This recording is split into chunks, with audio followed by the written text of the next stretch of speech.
ಶ್ರೀ ಗುರುಭ್ಯೋ ನಮಃ. ನಮಃಶಾಂತಾಯ ದಿವ್ಯಾಯ ಸತ್ಯಧರ್ಮ ಸ್ವರೂಪಿಣೆ ಸ್ವಾನಂದಾಮೃತ ತೃಪ್ತಾಯ ಶ್ರೀಧರಾಯ ನಮೋ ನಮಃ. ಶ್ರೀಮಾತ್ರೇ ನಮಃ.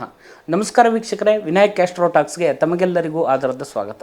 ಈಗಾಗಲೇ ನಮ್ಮ ಚಾನಲ್ನಲ್ಲಿ ಹಿಂದಿನ ತಿಂಗಳದ ಮಾಸ ಭವಿಷ್ಯವನ್ನು ನೋಡಿದ್ದೀರಿ, ಉತ್ತಮ ರೀತಿಯಾಗಿರ್ತಕ್ಕಂಥ ಪ್ರೋತ್ಸಾಹವನ್ನು ಕೊಟ್ಟಿದ್ದೀರಿ. ಇದೇ ರೀತಿಯಾದಂಥ ಪ್ರೋತ್ಸಾಹವನ್ನು ನಾನು ಬಯಸ್ತೇನೆ. ತಮಗೆಲ್ಲರಿಗೂ ಕೂಡ ನಾನು ಆಭಾರಿಯಾಗಿದ್ದೇನೆ. ಇವತ್ತಿನ ದಿವಸ ಜುಲೈ ತಿಂಗಳಿನಲ್ಲಿ ಗ್ರಹಸ್ಥಿತಿಗಳ ಪ್ರಕಾರವಾಗಿ ಗ್ರಹಗಳು ಸಂಚರಿಸುವಾಗ 12 ರಾಶಿಗಳಲ್ಲಿ ಯಾವ ರೀತಿಯಾಗಿರ್ತಕ್ಕಂಥ ಫಲಾಫಲಗಳಿದೆ ಅಂತ ಹೇಳುವಂಥದ್ದನ್ನು ತಿಳಿದುಕೊಳ್ಳುವ. ಪ್ರಥಮವಾಗಿ ಗ್ರಹಸ್ಥಿತಿಯನ್ನು ನೋಡುವ. ಯಾವ್ಯಾವ ರಾಶಿಗೆ ಯಾವ್ಯಾವ ಗ್ರಹಗಳ ಸ್ಥಾನ ಪಲ್ಲಟ ಇದೆ ಅಂತ ಹೇಳುವಂಥದ್ದನ್ನು ತಿಳಿದುಕೊಳ್ಳುವ. 6ನೇ ತಾರೀಕು ಕರ್ಕಾಟಕ ರಾಶಿಗೆ ಶುಕ್ರನ ಪ್ರವೇಶವಾಗುವಂಥದ್ದು. ಅದೇ ರೀತಿಯಾಗಿ 12ನೇ ತಾರೀಕು ವೃಷಭ ರಾಶಿಗೆ ಕುಜನ ಪ್ರವೇಶವಾಗುವಂಥದ್ದು. ಅದೇ ರೀತಿ 16ನೇ ತಾರೀಕು ಕರ್ಕಾಟಕ ರಾಶಿಗೆ ರವಿಯ ಪ್ರವೇಶವಾಗುವಂಥದ್ದು. 19ನೇ ತಾರೀಕು ಸಿಂಹ ರಾಶಿಗೆ ಬುಧನ ಪ್ರವೇಶವಾಗುವಂಥದ್ದು. ಅದೇ ರೀತಿ 31ನೇ ತಾರೀಕು ಸಿಂಹ ರಾಶಿಗೆ ಶುಕ್ರನ ಪ್ರವೇಶವಾಗುವಂಥದ್ದು. ಹೀಗಿದೆ ಗ್ರಹಸ್ಥಿತಿ ವೀಕ್ಷಕರೇ. ಹಾಗಾದರೆ ಈ ತಿಂಗಳಿನಲ್ಲಿ ವಿಶೇಷವಾಗಿರ್ತಕ್ಕಂತಹ ಒಂದು ಪೌರ್ಣಿಮೆ ಬರಲಿದೆ. ಅದು ಗುರುಪೂರ್ಣಿಮೆ. ನಮ್ಮ ಮಾರ್ಗದರ್ಶಕರನ್ನು, ನಮ್ಮ ಗುರುವನ್ನು, ಅದೇ ರೀತಿ ವಿದ್ಯಾಭ್ಯಾಸ, ಜೀವನ ಎಲ್ಲವುದನ್ನು ಕಲಿಸಿಕೊಟ್ಟಂತಹ ತಂದೆ ತಾಯಿಯರನ್ನು, ಗುರುಗಳನ್ನು ಎಲ್ಲವರನ್ನು ಕೂಡ ನಾವು ಈ ಸಂದರ್ಭದಲ್ಲಿ ಸ್ಮರಣೆ ಮಾಡುವಂತಹ ದಿವಸ ಆಗಿದೆ. 21ನೇ ತಾರೀಕು ಗುರುಪೂರ್ಣಿಮೆ ಇರುವಂಥದ್ದು. ಅವತ್ತಿನ ದಿವಸ ನಮ್ಮ ಎಲ್ಲ ಗುರುಗಳನ್ನು ಕೂಡ ನಾವು ಸ್ಮರಣೆ ಮಾಡುವಂಥದ್ದು, ಗುರುಗಳಿಗೆ ವಿಧೇಯರಾಗಿರುವಂಥದ್ದು, ಗುರುವಿನ ಭಕ್ತಿ, ಗುರುವಿನಲ್ಲಿ ಇರುವಂಥ ಶ್ರದ್ಧೆ, ಅದೇ ರೀತಿಯಾಗಿ ಗುರುಗಳು ಹಾಕಿಕೊಟ್ಟಂತಹ ಮಾರ್ಗ ನಮ್ಮ ಜೀವನದಲ್ಲಿ ಸಕಲ ವಿಷಯದಲ್ಲಿಯೂ ಕೂಡ ಸಂಸ್ಕಾರವಂತರಾಗಿ ತಗೊಂಡು ಹೋಗಲಿಕ್ಕೆ ಅನುಕೂಲ ಮಾಡಿಕೊಡುವಂತಹ ಒಂದು ಶಕ್ತಿಯಾಗಿರುವಂಥದ್ದು ಗುರುವಿಂದಾಗಿದೆ ವೀಕ್ಷಕರೇ. ಹಾಗಾದ ಕಾರಣ ನಾವೆಲ್ಲರೂ ಕೂಡ 21ನೇ ತಾರೀಕು ಗುರುಪೂರ್ಣಿಮೆಯನ್ನು ಆಚರಿಸಬೇಕಾಗಿದೆ. ಇದರಿಂದಾಗಿ ಗುರುವಿನ ಅನುಗ್ರಹವನ್ನು ನಾವೆಲ್ಲರೂ ಕೂಡ ನಮ್ಮ ಜೀವನಕ್ಕೆ ಪಡಿಬೇಕಾಗಿದೆ ವೀಕ್ಷಕರೇ. ನಾವು ಈ ತಿಂಗಳಿನಲ್ಲಿ ಗ್ರಹಸ್ಥಿತಿ ಪ್ರಕಾರ ಗೋಚಾರ ಫಲವನ್ನು ತಿಳಿದುಕೊಳ್ಳುವ.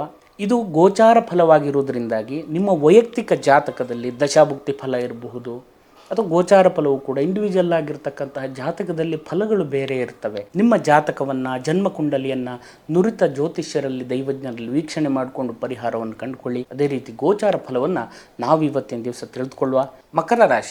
ಮಕರ ರಾಶಿಯವರಿಗೆ ಈ ತಿಂಗಳಿನಲ್ಲಿ ಯಾವ ರೀತಿಯಾದಂಥ ಫಲಾಫಲಗಳಿದೆ ಅಂತ ಹೇಳುವಂಥದ್ದನ್ನು ತಿಳಿದುಕೊಳ್ಳುವ. ಒಳ್ಳೆಯ ಗುರುಬಲವು ಕೂಡ ಈ ಸಂದರ್ಭದಲ್ಲಿರುತ್ತೆ. ಮಾಡಬೇಕಾದಂಥ ಕೆಲಸ ಕಾರ್ಯವನ್ನು ಸಂಪೂರ್ಣ ಮಾಡುವಂಥ ಯೋಗಗಳಿರುತ್ತೆ. ಹೊಸ ಯೋಜನೆಗಳನ್ನು ಹಾಕಿಕೊಂಡಿದ್ದೀರಿ, ಅದೆಲ್ಲವೂ ಕೂಡ ಶ್ರೇಯಸ್ಸಾಗಿ ಸರಿಯಾದಂಥ ಪಥದಲ್ಲಿ ತಗೊಂಡು ಹೋಗಲಿಕ್ಕೆ ಪ್ರಯತ್ನಿಸ್ತಾ ಇದ್ದೀರಿ. ಅದೆಲ್ಲವೂ ಕೂಡ ನಿಮಗೆ ಅನುಕೂಲ ಆಗುತ್ತೆ. ಗುರುವಿನಿಂದಾಗಿ ಒಳ್ಳೆ ಫಲವನ್ನು ಈ ಸಂದರ್ಭದಲ್ಲಿ ಕಾಣ್ತೀರಾ. ಇನ್ನು ರಾಶ್ಯಾಧಿಪತಿಯಾಗಿರ್ತಕ್ಕಂತಹ ಶನಿಯು ದ್ವಿತೀಯ ಸ್ಥಾನದಲ್ಲಿ, ಕುಟುಂಬ ಸ್ಥಾನದಲ್ಲಿರೋದರಿಂದಾಗಿ ಕುಟುಂಬದಲ್ಲಿಯೂ ಕೂಡ ಒಳ್ಳೆಯ ವಾತಾವರಣವನ್ನು ನೀವು ಕಾಣ್ತೀರಾ. ಸುಖ, ಸಂತೋಷ, ನೆಮ್ಮದಿಯನ್ನು ಕೂಡ ಈ ಸಂದರ್ಭದಲ್ಲಿ ಕಾಣ್ತೀರಿ ಅಂತ ಹೇಳುವಂಥದ್ದು ಕಂಡುಬರುತ್ತೆ ವೀಕ್ಷಕರೇ. ಇನ್ನು ಹಣದ ವಿಷಯವನ್ನು ನೋಡೋದಾದರೆ ಧನಸ್ಥಾನದಲ್ಲಿರ್ತಕ್ಕಂತಹ ಶನಿಯಿಂದಾಗಿ ನಿಮಗೆ ಬರಬೇಕಾದಂತಹ ಕೆಲವಷ್ಟು ಪ್ರತಿಫಲಗಳು ಸ್ವಲ್ಪ ಡಿಲೇ ಆಗುವಂಥ ಸಾಧ್ಯತೆಗಳಿರುತ್ತೆ. ಸ್ವಲ್ಪ ಜಾಗ್ರತೆ ವಹಿಸಿ. ಇನ್ನು ಮಾತಿನಿಂದಾಗಿ ಕೆಲವಷ್ಟು ನ್ಯಾಯ ತೀರ್ಮಾನಗಳು ಆಗುವಂಥ ಯೋಗಗಳಿದೆ. ನಿಮ್ಮ ಮಾತಿಗೆ ವಿಶೇಷವಾಗಿರ್ತಕ್ಕಂಥ ತೂಕವನ್ನು ಗಳಿಸುವಂಥ ಯೋಗಗಳಿದೆ ವೀಕ್ಷಕರೇ. ಇನ್ನು ತೃತೀಯ ಸ್ಥಾನವನ್ನು ನೋಡೋದಾದರೆ ಸಹಾಯ ಸ್ಥಾನದಲ್ಲಿರ್ತಕ್ಕಂಥ ರಾಹುವಿನಿಂದಾಗಿ ನಿಮ್ಗೆ ಯಾರು ಸಹಾಯ ಮಾಡ್ತೇವೆ ಅಂತ ಹೇಳುವಂತಹ ಮಾತಿನಿಂದ ಮುಂದೆ ಬರ್ತಾರೆ, ಅವರು ನಿಮಗೆ ಸಹಾಯ ಮಾಡದೇ ಇರುವಂಥ ಸಾಧ್ಯತೆ ಕೂಡ ಇರುತ್ತೆ. ಅಲ್ಟರ್ನೇಟ್ ಆಗಿರ್ತಕ್ಕಂಥ ವ್ಯವಸ್ಥೆಗಳನ್ನು ಮಾಡಿಕೊಳ್ಳುವಂಥದ್ದು ಸರ್ವೋತ್ತಮವಾಗಿರುವಂಥ ಒಂದು ವ್ಯವಸ್ಥೆಗಳಾಗಿರುತ್ತೆ ವೀಕ್ಷಕರೇ. ಸಹೋದರರೊಂದಿಗೂ ಕೂಡ ಒಳ್ಳೆಯ ಸಹಕಾರವನ್ನು ಕೂಡ ನೀವು ಈ ಸಂದರ್ಭದಲ್ಲಿ ಬಯಸ್ತಾ ಇದ್ದರೆ ಸ್ವಲ್ಪ ಡಿಲೇ ಆಗುವಂಥ ಸಾಧ್ಯತೆಗಳಿರುತ್ತೆ. ಇನ್ನು ನಿಮ್ಮ ಪರಾಕ್ರಮದಿಂದಾಗಿ ವಿಶೇಷವಾಗಿರ್ತಕ್ಕಂಥ ಕೆಲಸ ಕಾರ್ಯವನ್ನು, ಸಾಹಸದ ಪ್ರವೃತ್ತಿಯನ್ನು ಬೆಳೆಸಿಕೊಳ್ಳುವಂಥ ಯೋಗ ಈ ಸಂದರ್ಭದಲ್ಲಿರುತ್ತೆ ಅಂತ ಹೇಳುವಂಥದ್ದು ಕಂಡುಬರುತ್ತೆ ವೀಕ್ಷಕರೇ. ಇನ್ನು ಚತುರ್ಥ ಸ್ಥಾನವನ್ನು ನೋಡೋದಾದರೆ ಚತುರ್ಥಾಧಿಪತಿಯಾಗಿರ್ತಕ್ಕಂತಹ ನಿಮ್ಮ ರಾಶಿಗೆ ಉಚ್ಚಾವಕಾಶಪತಿಯಾಗಿರ್ತಕ್ಕಂತಹ ಕುಜನು ರುಚಕ ಯೋಗ ಪ್ರಧಾನಾಗಿರೋದರಿಂದಾಗಿ ಭೂಮಿಗೆ ಸಂಬಂಧಪಟ್ಟಿರ್ತಕ್ಕಂತಹ ವ್ಯಾಪಾರ, ವ್ಯವಹಾರ ಮಾಡುವವರಿಗೆ ಒಳ್ಳೆಯ ಫಲವನ್ನು ಹೊಂದುವಂಥ ಯೋಗಗಳಿದೆ. ಧನ ಲಾಭವನ್ನು ಪಡೆಯುವಂಥ ಯೋಗ ಕೂಡ ಈ ಸಂದರ್ಭದಲ್ಲಿರುತ್ತೆ. ನೂತನವಾಗಿರ್ತಕ್ಕಂತಹ ವಾಹನವನ್ನು ಖರೀದಿ ಮಾಡುವಂಥ ಯೋಗ ಕೂಡ ಈ ಸಂದರ್ಭದಲ್ಲಿರುತ್ತೆ ವೀಕ್ಷಕರೇ. ಇನ್ನು ಭೂಮಿಯನ್ನು ಅಭಿವೃದ್ಧಿಪಡಿಸುವಲ್ಲಿ ತಗೊಂಡಂಥ ಭೂಮಿಯನ್ನು ಅಭಿವೃದ್ಧಿಪಡಿಸುವಂಥ ವಿಷಯದಲ್ಲಿಯೂ ಕೂಡ ಒಳ್ಳೆಯ ಫಲವನ್ನು ಕಾಣುವಂಥ ಯೋಗಗಳು ಈ ಸಂದರ್ಭದಲ್ಲಿರುತ್ತೆ ವೀಕ್ಷಕರೇ. ಇನ್ನು ಪಂಚಮ ಸ್ಥಾನವನ್ನು ನೋಡೋದಾದರೆ ಪಂಚಮ ಸ್ಥಾನದಲ್ಲಿರ್ತಕ್ಕಂಥ ಗುರುವಿನಿಂದಾಗಿ ಮಕ್ಕಳ ಆರೋಗ್ಯದಲ್ಲಿ, ವಿದ್ಯಾಭ್ಯಾಸದಲ್ಲಿ ಉನ್ನತ ಪ್ರಗತಿಯನ್ನು ಸಾಧಿಸುವಂಥ ಯೋಗಗಳಿದೆ.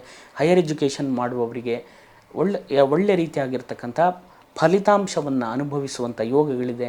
ಒಳ್ಳೆಯ ಬುದ್ಧಿಶಕ್ತಿ ಜ್ಞಾನಶಕ್ತಿಯಿಂದಾಗಿ ಕೆಲವಷ್ಟು ಸಾಧನೆಯನ್ನು ಮಾಡಿ ಅದರಿಂದ ಗೌರವ ಕೀರ್ತಿಯನ್ನು ವೃದ್ಧಿ ಮಾಡಿಕೊಳ್ಳುವಂಥ ಯೋಗ ಈ ಸಂದರ್ಭದಲ್ಲಿರುತ್ತೆ ವೀಕ್ಷಕರೇ.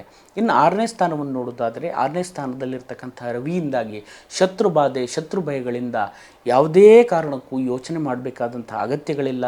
ಎಲ್ಲ ಶತ್ರುಗಳು ಕೂಡ ಈ ಸಂದರ್ಭದಲ್ಲಿ ತಟಸ್ಥರಾಗ್ತಾರೆ. ಯಾವ ಶತ್ರು ಬಾಧೆ ಕೂಡ ಈ ಸಂದರ್ಭದಲ್ಲಿ ಇರಲ್ಲ ವೀಕ್ಷಕರೇ. ಸಾಲ ಇತ್ಯಾದಿಗಳನ್ನು ತಗೊಂಡವರಿಗೂ ಕೂಡ ಸಾಲವನ್ನು ಮರುಪಾವತಿ ಮಾಡುವಂಥ ಯೋಗ ಕೂಡ ಈ ಸಂದರ್ಭದಲ್ಲಿರುತ್ತೆ. ಹಣಕಾಸು ಏನು ಯೋಚನೆ ಮಾಡಬೇಕಾದಂಥ ಅಗತ್ಯಗಳಿಲ್ಲ. ಒಳ್ಳೆಯ ರೀತಿಯಾದಂತಹ ನಿಮಗೆ ಬೆಂಬಲವನ್ನು ಕೂಡ ಈ ಸಂದರ್ಭದಲ್ಲಿ ಗ್ರಹಸ್ಥಿತಿ ಕೂಡ ಕೊಡುತ್ತೆ ವೀಕ್ಷಕರೇ. ಇನ್ನು 7ನೇ ಸ್ಥಾನವನ್ನು ನೋಡೋದಾದರೆ ದಾಂಪತ್ಯ ಜೀವನಕ್ಕೆ ಸಂಬಂಧಪಟ್ಟಿರತಕ್ಕಂತಹ ವಿಷಯವನ್ನು ಚಿಂತನೆ ಮಾಡುವಂಥದ್ದು. ದಾಂಪತ್ಯ ಜೀವನದಲ್ಲಿ ಸುಖಶಾಂತಿ ನೆಮ್ಮದಿಯನ್ನು ಅನುಭವಿಸುವಂಥ ಯೋಗಗಳಿದೆ. ಮತ್ತು ವಿವಾಹ ಆಗದೇ ಇರುವವರಿಗೆ ಒಳ್ಳೆಯ ಸಂಬಂಧವನ್ನು ಹುಡುಕ್ತಾ ಇರುವವರಿಗೂ ಕೂಡ ಒಳ್ಳೆಯ ಸಂಬಂಧಗಳು ಸಿಗುವಂಥ ಯೋಗಗಳಿದೆ. ಮತ್ತು ಪಾರ್ಟ್ನರ್ಶಿಪ್ ಬಿಸ್ನೆಸ್ ಮಾಡುವವರಿಗೂ ಕೂಡ ಒಳ್ಳೆಯ ಫಲಿತಾಂಶ ಕಾಣುವಂಥ ಯೋಗಗಳಿದೆ.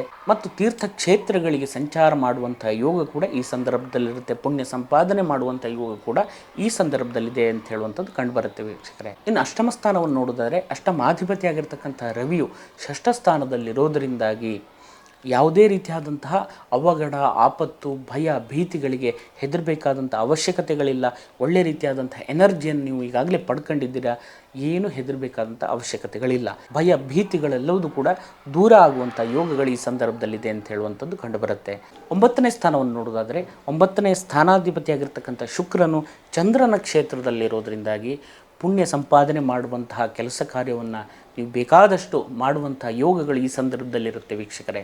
ಅದೇ ರೀತಿಯಾಗಿ ಭಾಗ್ಯ ನಿಮ್ಮ ಹಿರಿಯರಿಂದ ಬಂದಂತಹ ಕೆಲವಷ್ಟು ಪುಣ್ಯಾಂಶಗಳು ನಿಮಗೆ ಸಾಥ್ ಕೊಡುವುದರಲ್ಲಿ ಯಾವುದೇ ಸಂಶಯಗಳಿಲ್ಲ ವೀಕ್ಷಕರೇ. ಅದೇ ರೀತಿಯಾಗಿ ಪಶು ಪ್ರಾಣಿ ಪಕ್ಷಿಗಳಲ್ಲಿ ಪ್ರೀತಿಯನ್ನು ತೋರಿಸುವಂಥದ್ದು, ಅನ್ನದಾನಾದಿಗಳನ್ನು ಮಾಡುವಂಥದ್ದು, ವಿದ್ಯೆಗೆ ಅನುಕೂಲಕರವಾಗಿರ್ತಕ್ಕಂತಹ ವ್ಯವಸ್ಥೆಗಳನ್ನು ಮಾಡಿಕೊಡುವಂಥದ್ದು, ಇದೆಲ್ಲವೂ ಕೂಡ ಈ ಸಂದರ್ಭದಲ್ಲಿರುತ್ತೆ ವೀಕ್ಷಕರೇ. ಇದರಿಂದಾಗಿ ಪುಣ್ಯವು ಕೂಡ ವೃದ್ಧಿ ಆಗುವಂಥ ಯೋಗಗಳಿದೆ. ಇನ್ನು 10ನೇ ಸ್ಥಾನವನ್ನು ನೋಡೋದಾದರೆ ಕರ್ಮಸ್ಥಾನ ಅಂತ ಹೇಳ್ತೇವೆ, ಉದ್ಯೋಗ ಸ್ಥಾನ ಅಂತ ಹೇಳ್ತೇವೆ. ಉದ್ಯೋಗ ಇಲ್ಲದೇ ಇರುವವರಿಗೆ ಕೂಡ ಒಳ್ಳೆಯ ಉದ್ಯೋಗಗಳು ಸಿಗುವಂಥ ಯೋಗಗಳಿದೆ. ಕೆಲಸದಲ್ಲಿ ಒತ್ತಡ ಕಿರಿಕಿರಿ ಅನುಭವಿಸ್ತಾ ಇರುವವರಿಗೆ ಕೂಡ ಅದೆಲ್ಲವೂ ಕೂಡ ಕ್ಲಿಯರ್ ಆಗಿ ಆ ವಿಷಯದಲ್ಲಿ ಯಾವುದೇ ರೀತಿಯಾದಂಥ ಟೆನ್ಷನ್ ಮಾಡಬೇಕಾದಂಥ ಅವಶ್ಯಕತೆಗಳು ಇರೋದಿಲ್ಲ ಅಂತ ಹೇಳುವಂಥದ್ದು ಕಂಡುಬರುತ್ತೆ ವೀಕ್ಷಕರೇ. ಇನ್ನು ಲಾಭಸ್ಥಾನವನ್ನು ನೋಡೋದಾದರೆ ಲಾಭಾಧಿಪತಿಯಾಗಿರ್ತಕ್ಕಂತಹ ಕುಜನು ತನ್ನ ಸ್ವಕ್ಷೇತ್ರದಲ್ಲಿ ರುಚಕ ಯೋಗ ಪ್ರಧಾನ ಆಗಿರೋದರಿಂದಾಗಿ ಒಳ್ಳೆಯ ರೀತಿಯಾಗಿರ್ತಕ್ಕಂಥ ಲಾಭಾಂಶ ಸಿಗುವಂಥ ಯೋಗಗಳಿದೆ. ಪ್ರಯತ್ನಪಟ್ಟಂತಹ ಕೆಲಸ ಕಾರ್ಯದಲ್ಲಿ ಒಳ್ಳೆಯ ರೀತಿಯಾದಂತಹ ಯಶಸ್ಸನ್ನು ಗಳಿಸುವಂತಹ ಗೌರವವನ್ನು ಗಳಿಸುವಂಥ ಯೋಗಗಳಿದೆ. ಇನ್ನು 12ನೇ ಸ್ಥಾನವನ್ನು ನೋಡೋದಾದರೆ 12ನೇ ಸ್ಥಾನಾಧಿಪತಿಯಾಗಿರ್ತಕ್ಕಂಥ ಗುರುವು ಪಂಚಮ ಸ್ಥಾನದಲ್ಲಿರೋದರಿಂದಾಗಿ ಅನೇಕ ರೀತಿಯಾಗಿರ್ತಕ್ಕಂಥ ವಿಷಯಗಳಲ್ಲಿ ನೀವು ತೊಡಗಿಸಿಕೊಂಡಿರೋದರಿಂದಾಗಿ ಖರ್ಚು ವೆಚ್ಚ ಸ್ವಲ್ಪ ಜಾಸ್ತಿ ಆಗುವಂಥ ಸಾಧ್ಯತೆಗಳಿರುತ್ತೆ. ಆ ವಿಷಯದಲ್ಲಿ ಸ್ವಲ್ಪ ಜಾಗೃತಿಯಿಂದ ಮುಂದುವರೆದಷ್ಟು ಅನುಕೂಲ ಅಂತ ಹೇಳುವಂಥದ್ದು ಕಂಡುಬರುತ್ತೆ ವೀಕ್ಷಕರೇ. ಇದಿಷ್ಟೆಲ್ಲ ಒಳ್ಳೆ ಫಲಗಳಿದ್ದರೂ ಕೂಡ ಅಲ್ಪ ಸ್ವಲ್ಪ ದೋಷ ಫಲಗಳು ಕೂಡ ಇರೋದರಿಂದಾಗಿ ಯಾವ ದೇವರ ಆರಾಧನೆ ಮಾಡಿದರೆ ಅಥವಾ ಯಾವ ದೇವರ ಮೊರೆ ಹೋದರೆ ಅನುಕೂಲಗಳಿದೆ ಅಂತ ಹೇಳುವಂಥದ್ದನ್ನು ನೋಡುವುದಾದರೆ ನಾಗಾರಾಧನೆಯನ್ನು ಮಾಡುವಂಥದ್ದು. ನಾಗಾರಾಧನೆ ಅಂತ ಹೇಳಿದರೆ ಯಾವ ರೀತಿ ಅಂತ ಕೇಳಿದರೆ, ನಿಮ್ಮ ಊರಿನಲ್ಲಿ ಅಥವಾ ಪಕ್ಕದ ಊರಿನಲ್ಲಿಯೋ ಅರಳಿಕಟ್ಟೆ ಇದ್ದರೆ ಅಥವಾ ದೇವಸ್ಥಾನದಲ್ಲಿ ನಾಗನ ಪ್ರತಿಷ್ಠೆಯನ್ನು ಮಾಡಿದರೆ ಅಲ್ಲಿ ಹೋಗಿ ನೀವು ಪೂಜೆಯನ್ನು ಸಲ್ಲಿಸುವಂಥದ್ದು, ಹಾಲೆರೆಯುವಂಥದ್ದು. ಮಂಗಳವಾರ ರಾಹುಕಾಲದಲ್ಲಿ ವಿಶೇಷವಾಗಿ ನಾಗನ ಪೂಜೆಯನ್ನು ಮಾಡುವುದರಿಂದಾಗಿ ನಿಮಗೆ ಬಂದಂತಹ ಸಕಲ ಸಂಕಷ್ಟಗಳು ದುರಿತಗಳೆಲ್ಲವೂ ಕೂಡ ನಿವಾರಣೆಯಾಗುವುದರಲ್ಲಿ ಯಾವುದೇ ಸಂಶಯಗಳಿಲ್ಲ ವೀಕ್ಷಕರೇ. ಶ್ರದ್ಧಾ ಭಕ್ತಿಯಿಂದ ಆ ದೇವರಲ್ಲಿ ಪ್ರಾರ್ಥನೆಯನ್ನು ಮಾಡಿ ಖಂಡಿತವಾಗಿ ಒಳ್ಳೆಯ ರೀತಿಯಾದಂಥ ಫಲವು ನಿಮಗೆ ಸಿಗುತ್ತೆ. ಇನ್ನೂ ಹೆಚ್ಚಿನದಾಗಿರ್ತಕ್ಕಂಥ ಫಲಾಫಲಗಳು ನಿಮಗೆ ದೊರಕಲಿ ಅಂತ ಹೇಳುವಂಥ ಪ್ರಾರ್ಥನೆಯನ್ನು ನನ್ನ ಆರಾಧ್ಯ ದೇವರಲ್ಲಿ ಕೂಡ ನಾನು ಮಾಡ್ತೇನೆ. ತಮಗೆಲ್ಲರಿಗೂ ಒಳ್ಳೆಯದಾಗಲಿ. ನಮಸ್ಕಾರ. ಶುಭಂ ಭೂಯಾತ್. ಈ ವಿಡಿಯೋ ಇಷ್ಟ ಆದಲ್ಲಿ ಲೈಕ್ ಮಾಡಿ, ಶೇರ್ ಮಾಡಿ, ಸಬ್ಸ್ಕ್ರೈಬ್ ಮಾಡಿ. ಒಳ್ಳೆಯ ರೀತಿಯಾದಂತಹ ಪ್ರೋತ್ಸಾಹವನ್ನು ಕೊಟ್ಟಿದ್ದೀರಿ. ನಿಮ್ಮ ಪ್ರೋತ್ಸಾಹಕ್ಕೆ ನಾನು ಆಭಾರಿಯಾಗಿದ್ದೇನೆ. ವೀಕ್ಷಕರೇ, ಜ್ಯೋತಿಷ್ಯಕ್ಕೆ ಸಂಬಂಧಪಟ್ಟಿರ್ತಕ್ಕಂಥ ಯಾವುದೇ ವಿಷಯಗಳನ್ನಾದರೂ ಕೂಡ ನೇರವಾಗಿ ಬಂದು ಪರಿಶೀಲನೆ ಮಾಡಿಕೊಂಡು ಬೇಕಾದಂಥ ಪರಿಹಾರವನ್ನು ಕಂಡುಕೊಳ್ಳಿ. ಕೆಳಗಡೆ ಕಾಣಿಸಿರತಕ್ಕಂಥ ನಂಬರ್ಗೆ ಫೋನ್ ಮಾಡಿ ಅಪಾಯಿಂಟ್ಮೆಂಟನ್ನು ತಗೊಳ್ಳಿ. ಅದೇ ರೀತಿ ಫೋನ್ನಲ್ಲಿ ಯಾವುದೇ ರೀತಿಯಂಥ ಜ್ಯೋತಿಷ್ಯಕ್ಕೆ ಸಂಬಂಧಪಟ್ಟಿರಬಹುದು ಅಥವಾ ಆಧ್ಯಾತ್ಮಕ್ಕೆ ಸಂಬಂಧಪಟ್ಟಿರಬಹುದು ಯಾವುದೇ ವಿಷಯಗಳನ್ನು ಕನ್ಸಲ್ಟೇಷನನ್ನು ನಾವು ಮೊಬೈಲ್ನಲ್ಲಿ ಮಾಡಲ್ಲ. ನಿಜವಾಗಿ ಸಮಸ್ಯೆಯಲ್ಲಿ ನಾವು ಇದ್ದೇವೆ ಅಂತ ಹೇಳುವಂಥ ಪರಿಸ್ಥಿತಿಯನ್ನು ಎದುರಿಸ್ತಾ ಇದ್ದರೆ ನೇರವಾಗಿ ಬಂದು ಕನ್ಸಲ್ಟೇಷನ್ ತಗೊಂಡು ಸರಿಯಾದಂಥ ಪರಿಹಾರವನ್ನು ಕಂಡುಕೊಳ್ಳಿ. ಫೋನ್ ಮೂಲಕ ಯಾವ ಪರಿಹಾರವೂ ಆಗಲ್ಲ. ಅರ್ಧ ಗಂಟೆಯಲ್ಲಿ ಪರಿಹಾರ, 1 ಗಂಟೆಯಲ್ಲಿ ಪರಿಹಾರ, 24 ಗಂಟೆಯಲ್ಲಿ ಪರಿಹಾರ, ಈ ರೀತಿಯಲ್ಲಿ ಹೇಳುವವರೆಲ್ಲ ಇರ್ತಾರೆ. ಆ ವಿಷಯದ ಬಗ್ಗೆ ನಾನು ಏನೂ ಮಾತಾಡಲ್ಲ, ಅವರಿಗೆಲ್ಲ ನಮಸ್ಕಾರ. ನೀವು ಏನೇ ವಿಷಯ ಇದ್ದರೂ ಕೂಡ ನೇರವಾಗಿ ಬನ್ನಿ, ಸರಿಯಾದಂಥ ಒಂದು ಪರಿಹಾರವನ್ನು ತಗೊಳ್ಳಿ. ಫೋನ್ ಮೂಲಕವಾಗಿ ನಾವು ಯಾವುದೇ ಪರಿಹಾರವನ್ನು ಅಥವಾ ಜ್ಯೋತಿಷ್ಯ ವಿಮರ್ಶೆಗಳನ್ನು ಮಾಡಲ್ಲ. ನಮಗೆಲ್ರಿಗೂ ಒಳ್ಳೆಯದಾಗಲಿ.